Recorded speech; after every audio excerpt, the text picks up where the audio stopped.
பெத்தவங்களை தூக்கி எறிஞ்சிட்டு போனாலே இவனை பார்த்து கேட்க வேண்டிய கேள்வி இது. ஈம் இருக்கா, இறக்கம் இருக்கா, குடும்ப கௌரவத்தை பத்தி நினைக்க அவருக்கு நேரம் இருக்காது. அந்த விஷயத்துல நான் குற்றவாளிதான். அதுக்காக நீங்க என்ன தண்டனை கொடுத்தாலும் நான் ஏத்துக்கிறேன்.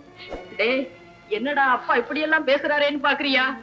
நீ இந்த வீட்டை விட்டு போன நாள்ல இருந்து ஒரு நாள் நிம்மதியா தூங்குனது இல்லடா, ஒருவேளை ஒழுங்கா சாப்பிட்டது இல்லடா. பிள்ளை போயிட்டானேன்னு வெளியில சொல்லாட்டாலும் அந்த மனசுக்குள்ள குமுறது இந்த மனசுக்கு தாண்டா தெரியும். டேய் அங்க பாருடா. அப்பா அப்பா என்ன மன்னிச்சிருங்கப்பா.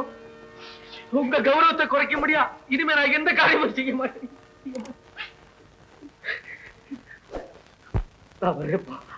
ஆனந்த் மறுபடியும் என்ன விட்டுட்டு போறியாப்பா? வேண்டானந்த் வேண்டானந்த்.